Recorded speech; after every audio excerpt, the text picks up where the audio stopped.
So here we have the Ford Fiesta ST line on a 70 plate. I'm going to start off by showing you around the outside of the car, and then we'll hop in and run through some controls on the inside. But from the outside you can see it's a 5-door car with alloy wheels and tinted windows. Let's start off inside the boot and then work our way around the rest of the car from there. As we approach the boot, you can see we have reversing sensors, plenty of boot space as well, along with that 60/40 split folding rear seat should you wish to increase this space even further. Okay, so we're just going to work our way back round to the front of the car and then we'll hop in and run through some controls on the inside. But now that we've done a full circle of it, you can see it's in excellent condition the whole way round. Just briefly before we climb in, I think it's well worth seeing the interior from this exterior point of view. There's plenty to run through on the dashboard, so let's hop in and we'll do that now. Okay, now that we're inside the car, we're going to start with the dials. On the left-hand side, we have the rev counter, and on the right-hand side, the speedometer. At the bottom in the middle, we have the fuel gauge and coolant temperature gauges. Above that, we have a digital readout for the speedometer. The information displayed there can be changed using buttons on the steering wheel, which I'll show you in just a second.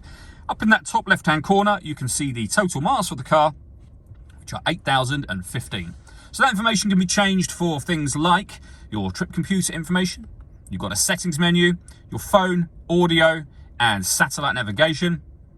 We then have a driver assist, and then we are back round to the beginning again. And the buttons that I was using to do that are just here. We have phone controls beneath that. Over on the left-hand side, stereo controls, as well as cruise control just here, and speed limiter as well. Over in the center, we have the touchscreen.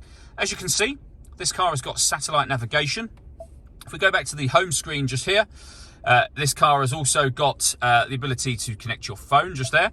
Once you've paired up your phone, search for your vehicle on your device and select it once it is found. Once you've paired it up, you can make phone calls, of course, but you'll also be able to stream your music wirelessly via Bluetooth audio as well. And there are plenty of ways to listen to your music in total, and you can see Bluetooth audio listed among them just there. Working our way down, we have the main volume for the stereo. At the bottom of that section, we have the air conditioning. So you can adjust the fan speed, temperature, the direction you'd like the air to be distributed in. That button turns your air conditioning on and off again. We can turn on the rear heated screen and the proper heated front screen as well, all from down here. If you wish to, you can recirculate the air that's in the car. That's a great way of heating it up or cooling it down quickly depending on the temperature you've set here. You can turn that off whenever you like to. We have a 12-volt charging socket as well as the USB input, a 6-speed manual gearbox, and then these buttons down here. So firstly, this one turns off the stop and start. This car's designed to cut out when it's stationary in traffic to save you fuel. That system's now off.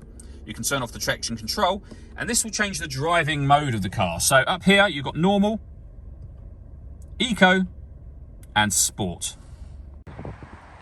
All that leaves me to say is thank you for taking the time to watch this video. If you'd like to come and see the car in person and have a test drive, please feel free to call any of our MJA sites. We'd love to hear from you soon.